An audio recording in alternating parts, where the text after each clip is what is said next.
아멘. 하나님께 영광의 박수 올리겠습니다.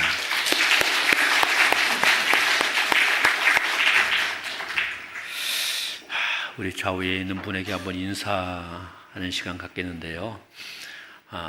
당신의 얼굴을 뵈니 하나님의 얼굴을 보는 것만 같습니다. 이렇게 한번 인사하겠습니다. 예, 인사합니다. 예. 그리고 이제 한 가지 더 인사하면 좋겠는데요. 예, 말씀 듣는 시간에 절대로 졸지 맙시다. 예. 보니까 예배에 올라오는 우리 성도들이 많이 피곤하신 것 같아요. 그래서 앉으면서 기도하시는데 기도하는 건지 자는 건지 도무지 분간이 안 갑니다. 어쩌면 아마 기도하면서 하늘에 닿아 있는지도 모르겠습니다. 아주 깊이 그렇게 기도하시는 것 같아요. 예배 시작돼서도 이렇게 쭉 봤는데 보는 동안에 이분은 많이 피곤하시구나 이렇게 여겨지는 분들이 많이 있었습니다. 우리와 모르게 남다르게 하나님과 깊숙한 교통을 하고 있는 것처럼 보였습니다.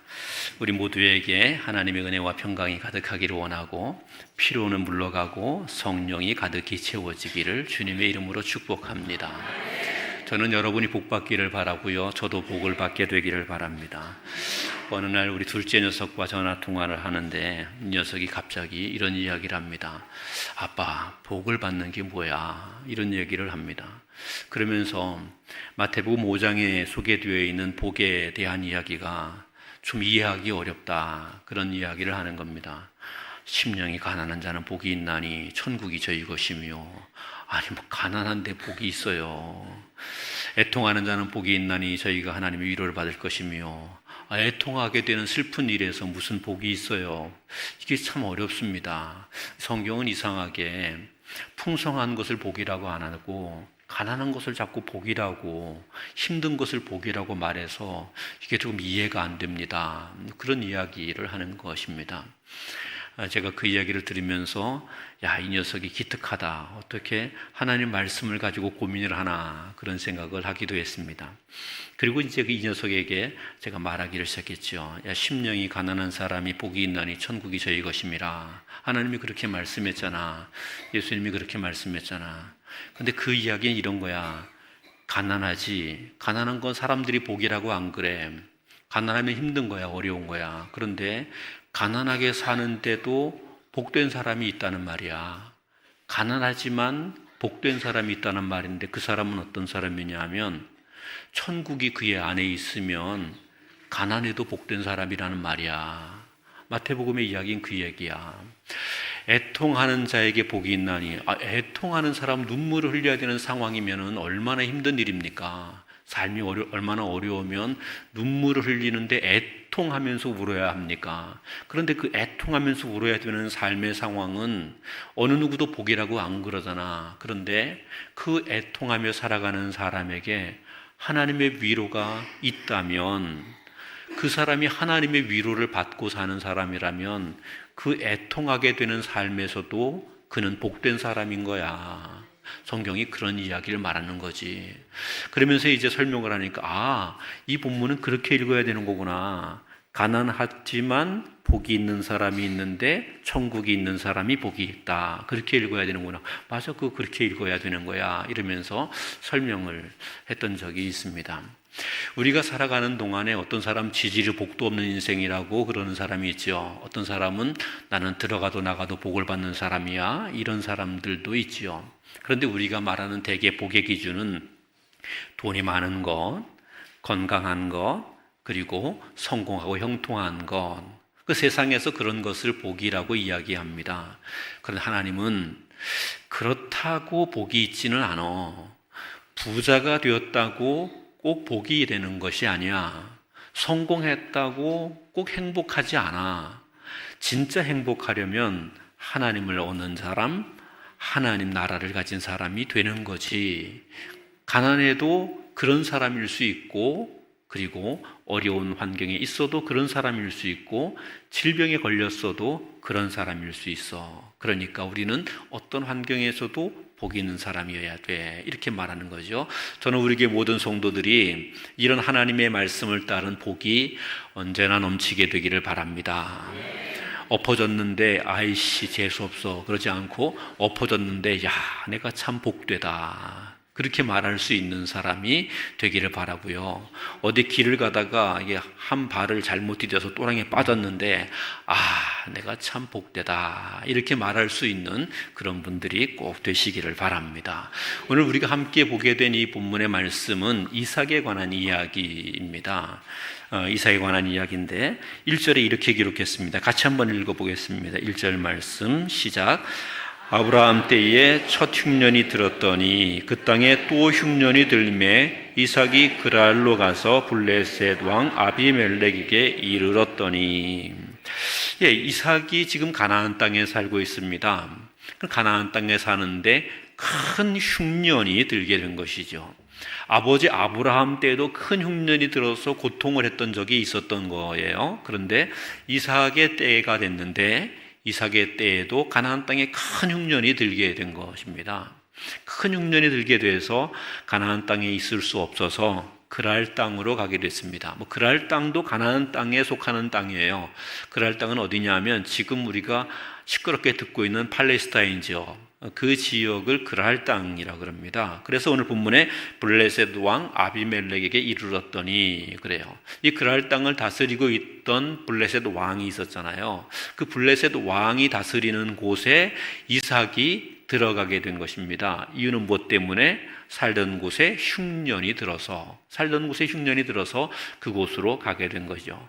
흉년이 들었으니까 거기서 먹고 살기가 어려웠고 가축을 돌보기가 어려웠습니다. 그래서 그랄 땅으로 내려가게 된 것이죠. 지금 이삭은 복된 사람으로 보입니까? 저주받은 사람으로 보입니까? 하나님을 섬긴다는 사람, 하나님의 백성이라는 사람, 하나님의 은총으로 가나안 땅을 기업으로 얻게 됐다는 이 이삭에게 지금 무슨 일이 생겼는가 하면 그 땅에서 풍요를 누리게 된 것이 아니라 그 땅에서 살 수 없어서 그랄 땅으로 가야 하는 신세가 된 거죠.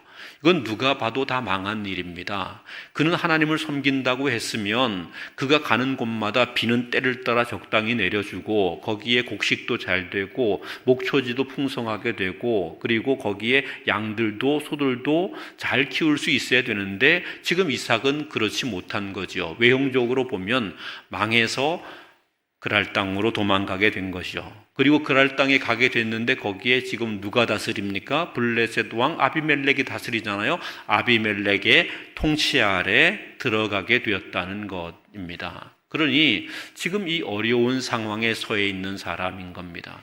이 사람을 향해서 하나님께서 이렇게 이야기합니다. 2절 말씀 같이 보겠습니다. 2절 말씀 시작.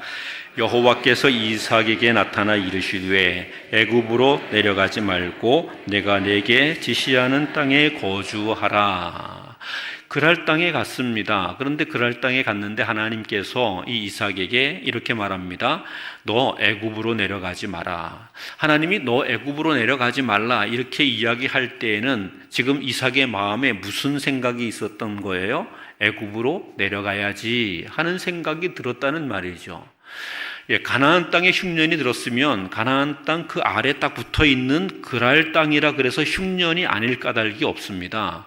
먼저 가나안 땅의 흉년이 심해지게 됐고 그래서 그랄 땅으로 잠시 가게 됐는데 거기도 가보니까 흉년인 거예요. 그 땅에 살던 사람들도 거기서 먹고 살기가 어려우니까 애굽이라는 곳으로 내려가는 중입니다. 그러니 이삭이 생각한 거죠. 어차피 지금 블레셋 왕 아비멜렉이 다스리는 곳인데 내가 여기서 블레셋 왕의 통치를 받아야 되는데 차라리 애굽으로 내려가서 풍요를 좀 경험하자. 거기서 좀 풍요롭게 살자 하는 생각을 갖게 됐던 것이지요. 애굽 땅은 우리가 잘 알고 있는 것처럼 나일강이라는 강이 언제나 풍성한 물을 거기에 공급해 줍니다. 그래서 나일강 주변은 언제나 항상 풍요롭게 곡식을 재배할 수 있는 그런 곳이죠. 지금 이 이삭이 살고 있던 그 때에 애굽은 아주 마치 천국처럼 보여지는 그런 풍요로운 땅입니다. 그래서 이삭이 나도 애굽으로 가야 되겠다 이런 생각을 하게 됐지요. 하나님께서 이 이삭에게 너는 애굽으로 가지 마라.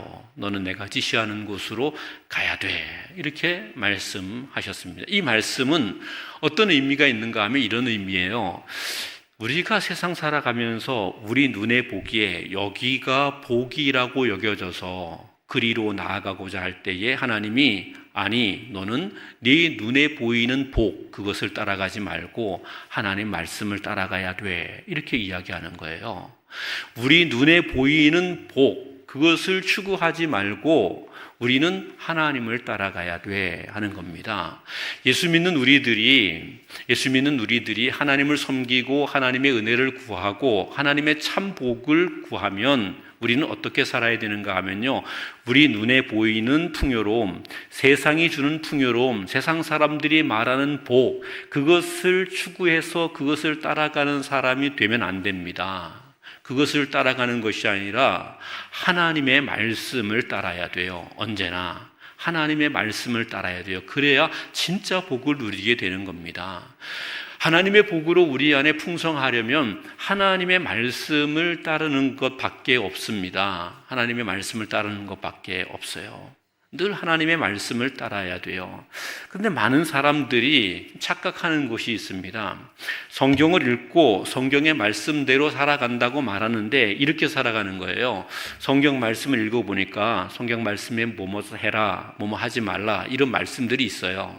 그러면 그 말씀들을 딱 보면서 그 말씀을 아전인수로 해석하는 겁니다. 내 생각에 맞게, 내 마음에 맞게 그냥 그 말씀을 아전인수로 해석해서 내 마음에 맞도록 내 삶을 살아가는 거예요. 그러면서 이야기하죠. 나는 성경 말씀이 이렇게 말씀한 대로 산다. 이렇게 말해요. 성경 말씀이 말한 대로 산다 그러는데 성경 말씀을 어떻게 받아들였느냐 하면요, 내 생각에 맞도록 성경 말씀을 받아들여서 그래서 내 생각대로 살면서 하나님 말씀대로 산다고 착각하는 경우가 있는 거예요.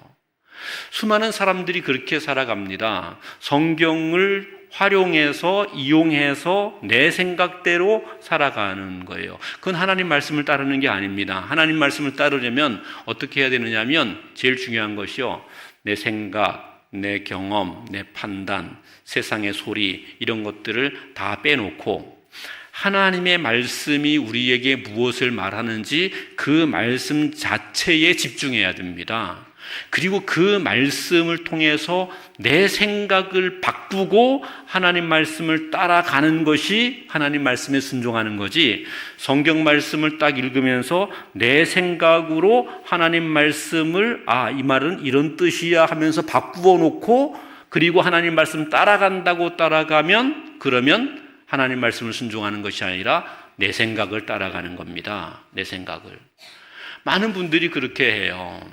오늘 이 본문에 소개되어 있는 이야기를 보면 하나님께서 이삭에게 이렇게 말하잖아요. 애굽으로 내려가지 말고 내가 내게 지시하는 땅에 거주하라. 하나님이 이렇게 말씀하잖아요. 이삭이 이 말씀을 이렇게 해석할 수 있습니다. 어떻게 해석하느냐면요, 하나님이 애굽으로 내려가지 말라는 얘기는 애굽 땅에 있는 곡식이나 물의 풍요로움을 취하지 말라는 말이 아니고 애굽 바로 왕의 통치 가운데서 그 통치에 굴복하지 말라는 말이니까 내가 나일강에 가서 그 강의 풍요로움으로 내가 번성하게 되는 것이 오히려 하나님의 뜻이야. 그래서 나는 애굽의 바로 왕의 통치 그것 말고 그냥 애굽의 나일강에서 풍요로움을 얻으면 돼. 이렇게 본문을 해석할 수 있습니다. 그렇게 해석하고 결국은 나일강으로 애굽으로 가면 그게 하나님 말씀을 순종하는 건가요? 아니에요. 하나님 말씀을 자기 입맛대로 바꾸어 놓고 그 말씀대로 가니까 결국은 자기 생각대로 가는 거예요. 아무리 봐도 이 말씀이 이해가 안 되죠. 애굽 땅은 지금 나일강 때문에 풍요롭고 가나안 땅도 그랄 땅도 흉년이 돼서 먹을 것이 없는데 하나님이 지시하는 땅으로 가라. 그러면 복될 것이다. 그러면서 가나안 땅에 흉년이 돼 있는 그랄 땅에 거기에 머무르라고 말하는 것은 하나님의 뜻이 아닌 것 같아.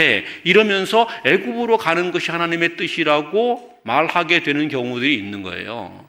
그런데 오늘날에 많은 성경의 해석들이 그렇습니다. 많은 성경의 해석들이 성경을 해석한다고 설명하는 많은 이야기들이 성경에 기록되어 있는 말씀 그것을 그대로 아멘으로 받아들이는 것이 아니고요. 그냥 우리 생각을 가지고 오히려 말씀을 비틀어서 그래서 우리 생각으로 말씀을 지키겠다고 이야기해요. 그러면 안 되는 거죠. 대표적인 것이 동성애에 관한 이야기입니다. 미국에서는 이미 감리교, 대형 감리교회, 미국 최대 장로교회, 이런 교회들은 동성애자들에게 목사 안수 주는 것을 허용했습니다. 그분들이 하나님을 안 믿는다고 말하지 않아요. 그분들이 우리는 성경대로 살지 않겠다고 말하지 않아요. 그런데 왜 그런 결정을 하고 따라가는 줄 아셔요? 이유는 이겁니다. 이유는 하나님의 말씀을 읽었어요. 읽고 난 다음에 그 말씀을 비틀었습니다. 무엇으로? 우리가 살고 있는 지금 시대의 세계관으로, 지금 시대의 자기의 경험과 판단으로 하나님 말씀을 비틀었어요. 소돔과 고모라의 멸망의 이유로 하나님 말씀하실 때에 거기에 동성애자들 때문에 멸망한다는 하나님 말씀이 있잖아요. 그리고 사도 바울의 서신서에 보면 동성애자들에 대하여서 하나님께서 진노하심에 대한 이야기가 명확하게 적혀 있거든요. 그런데 그런 하나님 말씀을 딱 읽으면서도요, 야, 동성애자들도 사랑받아야 되는 사람이고 그 사람들에게도 평등이 있고 인권이 있어. 그런데 인권이 있고 평등이 있는데 그 사람들이 목사 안수 받겠다는데 거절하면 안 되지. 이러면서 찬성해 주는 거예요. 그럴듯하게 말했지만 하나님 말씀을 그대로 받아들인 것이 아닌 거예요. 하나님 말씀은 어떻게 해야 되느냐? 그대로 받아들여야 돼요. 그 말씀 그대로 받아들이는 것이 하나님 말씀에 순종하는 겁니다. 하나님 말씀, 그 말씀 그대로 받아들이는 그것, 하나님이 그것을 요구한 거예요. 애굽 땅으로 내려가지 말라 하는 말은 이거예요. 네 생각을 가지고 이것이 괜찮은 거야. 세상의 사조가 이래, 요즘 분위기가 이래, 문화가 이래, 요즘 세상에는 다 이렇게 살아가는 거야. 그러니 그대로 살아도 괜찮아. 그대로 사는 것이 오히려 복된 삶이야, 풍요로운 삶이야. 그러니 그거 따라가. 세상이 그러는데 그런 것 거절해라는 겁니다. 그런 것 따르지 말라는 겁니다. 눈에 보이는 풍요로움, 눈에 보이는 그럴듯한 것, 눈에 보이는 대단해 보이는 것, 그런 거 말고 하나님의 말씀이 뭐라고 말하고 있는가, 하나님 말씀이 뭐라고 말하고 있는가를 분명하게 보고 그 말씀 앞에 모든 생각을 중단하고 경험도 내려놓고 판단을 내려놓고 하나님 말씀 앞에 아멘하고 순종하고 가야 된다. 그래야 복이다. 이런 겁니다. 사랑하는 성도 여러분, 여러분이 하나님의 복을 누리기를 원하십니까? 그러면 꼭 기억하셔야 됩니다. 눈에 보이는 풍요로움이 아니라 힘들고 어려워 보여도 하나님 말씀대로 순종하셔야 됩니다.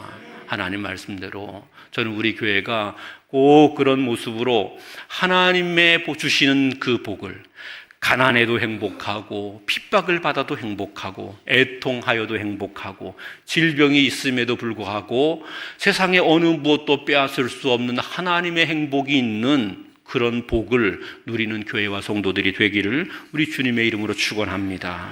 본문 3절 4절 말씀 같이 한번 읽어보겠습니다. 3절 4절입니다. 시작. 이 땅에 거류하면 내가 너와 함께 있어 내게 복을 주고 내가 이 모든 땅을 너와 내 자손에게 주리라. 내가 내 아버지 아브라함에게 맹세한 것을 이루어 내 자손을 하늘의 별과 같이 번성하게 하며 이 모든 땅을 내 자손에게 주리니 내 자손으로 말미암아 천하 만민이 복을 받으리라. 아멘. 이 복이 여러분에게도 있기를 바랍니다. 이 복이 여러분과 여러분의 자녀손들에게 계속되어 풍성하기를 우리 주님의 이름으로 축원합니다. 지금 여러분 아멘 했는데요, 아멘한 것 금방 후회하실지 모릅니다. 금방 후회하실지 모릅니다. 본문을 잘 보면 하나님이 복을 주심에 대한 이야기를 말씀하시면서 선언하고 있는 이야기가 이런 것입니다. 이 땅에 거류하면 내가 너와 함께 있어 내게 복을 주고, 이렇게 말합니다. 그러니까 하나님이 이렇게 말씀하십니다. 내가 너와 함께 있어 복을 주고 그랬습니다. 하나님이 주시겠다는 것이 보니까 대단한 것이 아니에요. 돈을 준다고 말하지 않았어요. 그냥 이렇게 말해요. 내가 너와 함께 있어 줄게, 이랬습니다.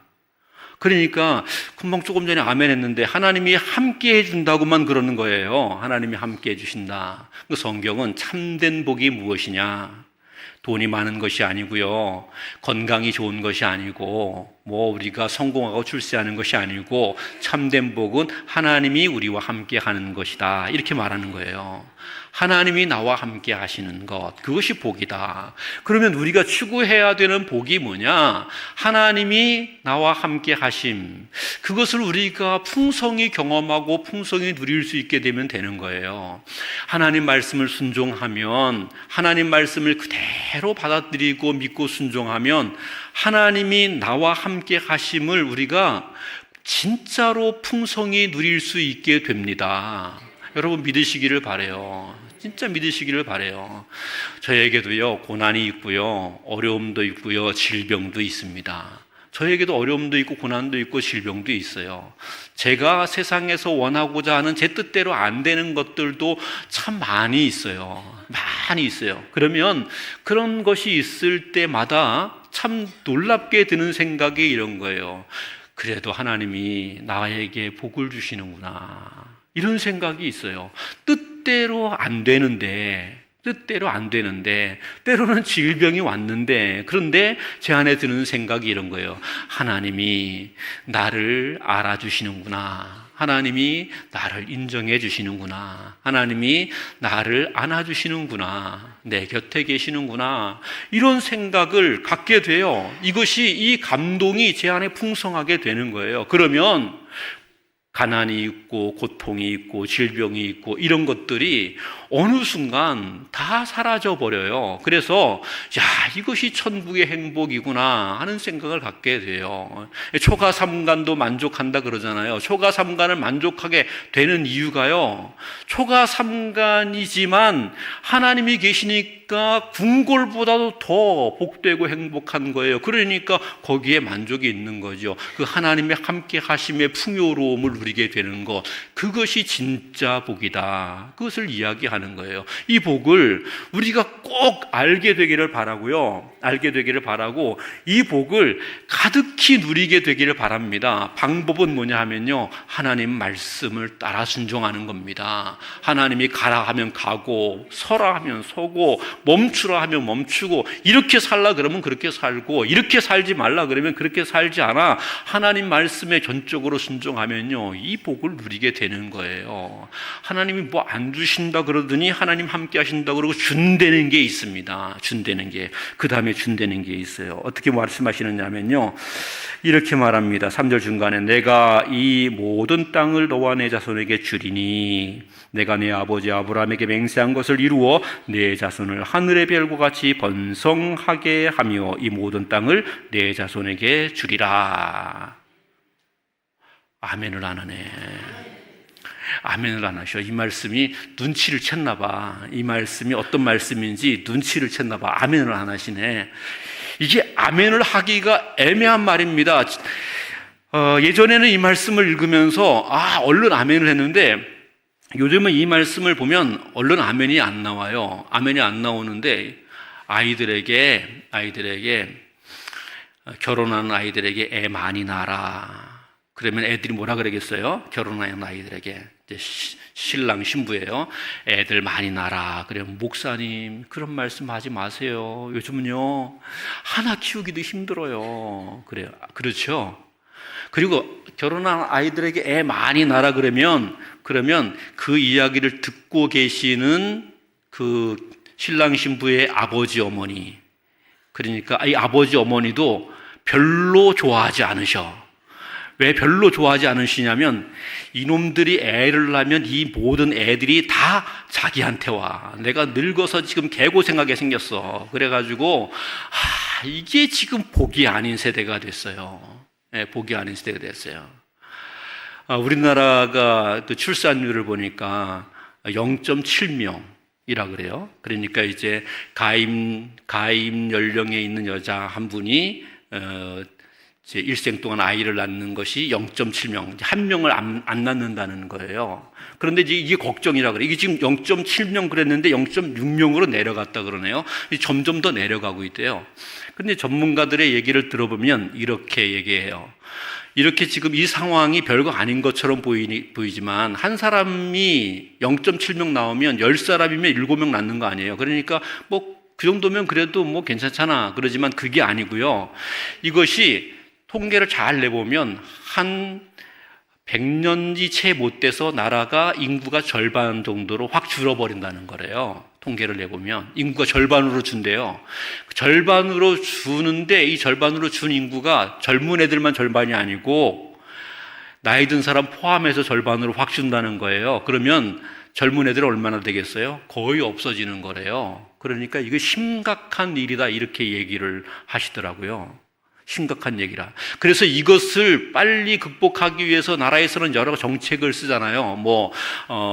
아파트를 주겠다는 등, 돈을 주겠다는 등, 1억을, 아이 하나 낳으면 1억을 주겠다는 등 이런 이야기를 하지만 그런 이야기를 듣고도 콧방귀도 안 낀대요. 이유는 그것 가지고 택도 없다. 애 하나 키우는 게 그 정도로 되지도 않는다. 너무 힘들다는 거예요. 그런데 하나님께서 이삭에게 주시는 복이 이런 겁니다. 이 땅을 기업으로 주겠다 그랬습니다. 이 땅은 어떤 땅이에요? 지금 흉년인 땅이에요. 애굽 땅의 그 풍요로운 땅이 아니고 지금 흉년인 땅이에요. 흉년이 돼서 이 땅을 버리고 지금 이삭이 애굽으로 갈까 말까를 고민하는 땅이에요. 그런데 그 땅을 주겠대요. 아니 거저줘도 버리고 갈 땅인데 그 땅을 주겠대요. 이게 복이에요? 이런 복이 어디 있어요? 이게 복의 짐이지. 이 땅을 주겠대요. 그 땅에서 그러면 흉년을 맞게 되는 그 땅에서 농사를 지면 얼마나 힘들겠어요. 밭을 갈아야지, 물을 어디서 끌어와야 되지, 그리고 경작이나 제대로 되겠어요. 그런데 그런 땅을 주겠대요. 그런 땅에 주는데 자식은 몇 명? 하늘의 별과 같이. 아니 한 놈을 키우기도 지금 개고생인데 하늘의 별과 같이 주면은 이걸 어떡하란 말이에요. 이거를 예?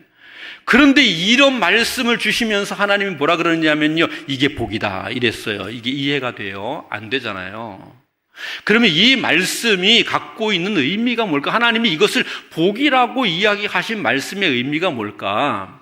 물론 표면적으로 가나안 땅이 하나님이 복 주시는 땅이라는 의미이고, 그 가나안 땅에서 자손이 번성하게 되는 것은 이스라엘 민족이 번성하게 되는 것이니 복이라는 의미가 있습니다. 그런데 이 말의 의미 이면에는 이런 거예요. 눈에 보기에는 거친 황무지 가나안 땅이지, 그 가나안 땅에서 빈곤하고 어렵게 살아가야 되는 수많은 자손들이 있어서 무거운 짐과 같은 땅이지, 그런 곳이지.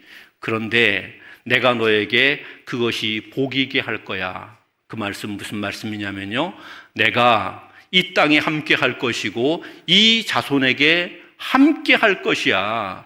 그래서 하나님의 위로와 은혜가 넘치게 할 것이야. 이렇게 이야기하는 거예요. 이렇게 이야기하는 거예요.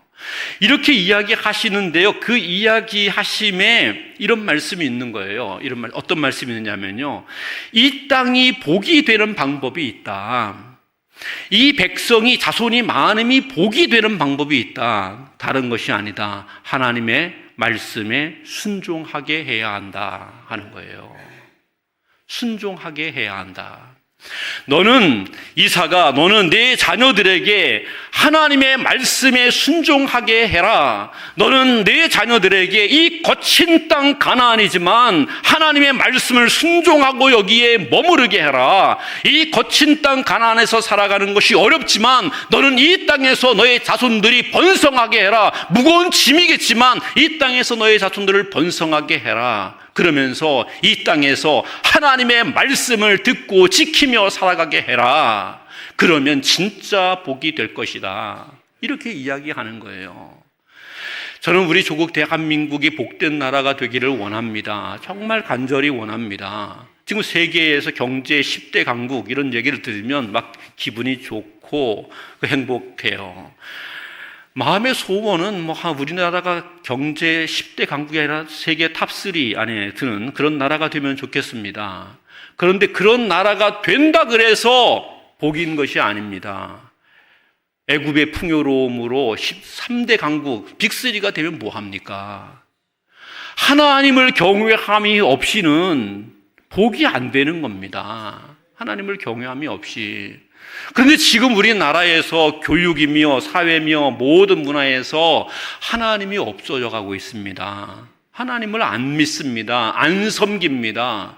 우리의 자녀들의 눈에 보이는 성공, 애굽에서의 풍요로움을 위해서 우리 자녀들을 학원으로 보냅니다. 세상으로 보냅니다. 세상의 문화를 즐기게 합니다. 세상으로 끊임없이 보내지만 우리 자녀들에게 하나님의 말씀에 순종해야 된다고 가르치지 않습니다. 그렇게 되면 교회는 다음 세대가 없는 것이고 다음 세대의 교회가 살아나지 않으면 이 땅과 이 민족에게는 하나님의 복이 없다는 겁니다. 세상으로는 풍요로운 애굽이 될 수 있지만 그러나 하나님이 함께 하시고 은총을 허락하시는 그런 하나님의 나라, 하나님의 백성이 될 수는 없다는 겁니다. 우리가 지금 정신을 차려야 돼요. 우리가 정신을 바싹 차리고 해야 할 일들이 있습니다. 그것은 이 땅, 이 민족 가운데 하나님의 말씀을 듣고 순종하는 우리 자녀들이 풍성하게 되게 해야 하는 겁니다. 우리 자녀들에게 하나님 말씀을 가르치고 선포해야 하고 너의 하나님이 너에게 명하는 바를 따라 내가 순종하는 사람이 되어야 한다. 눈에 풍요로워 보이는 애굽을 따라가지 말고 거칠고 험한 골짜기라 할지라도 흉년을 만난 가나안 땅이라 할지라도 하나님의 말씀을 붙들고 서는 자가 되어야 한다. 그리고 그렇게 하나님 말씀을 붙들고 서는 우리 자녀들이 하늘의 별과 같이 풍성하게 되도록 번성하게 되도록 하는 일들을 해야 하는 것입니다. 그렇게 될 때 우리나라와 민족이 복된 나라와 민족이 되는 겁니다. 하나님이 함께 하시는 민족이 되는 겁니다. 하나님이 함께 하시면 어떻게 되느냐면요, 이런 이야기를 말합니다. 오늘 본문에 4절 마지막에 내 자손으로부터 보겠습니다. 눈을 감고 또 하나님과 깊이 교제를 나누시는 분이 계시니까 이제 눈을 뜨고 하나님과 교제는 잠깐 중단하시고 저와 함께 교제를 한번 해봅시다. 4절 마지막에 내 자손으로 말미암아, 한번 같이 읽겠습니다. 시작. 내 자손으로 말미암아 천하 만민이 복을 받으리라. 아멘. 이 본문에 있는 이야기가 이런 거예요. 눈에 보이는 풍요로운 애굽을 따라가게 되면 너는 그 가운데 함몰되어 함께 망해버리고 말겠지만, 그러나 네가 하나님 말씀을 따라 거친 들과 같은 가나안 땅에서 황무지와 같은 그곳에서 하나님의 말씀을 붙들고 살아가고 내가 네 자녀들로 하여금 하나님의 말씀을 붙드는 자녀들로 하늘의 별과 같이 많게 하는 일을 힘써 가게 되면 너로 말미암아 천하 만민이 무엇을 얻으리라? 복을 얻으리라. 내가 복을 받고 복을 나누는 사람이 된다는 사실입니다. 여러분, 역사를 돌아보면요, 이 말씀들이 놀랍게 이루어지는 것들을 봐요. 지금 이집트라는 나라, 여러분 눈에는 어떤 나라입니까? 별로 기억하고 싶지 않은 나라입니다. 그렇게 풍요롭고 잘 사는 나라가 아니죠. 어려운 나라입니다. 힘든 나라입니다. 그런데 그 나라에는 지금도 여전히 나일강은 흐르고 있습니다. 그 나라의 나일강이 없어진 것이 아니에요. 그곳에서 이끌었던 문명들이 거기에 없는 것이 아닙니다. 나일강의 에집트 문명에 수많은 사람들이 그것을 관광하러 가잖아요. 그런데 왜 그 나라가 쪼그라들고 망하게 됩니까? 어려운 나라, 가난한 나라가 됐습니까?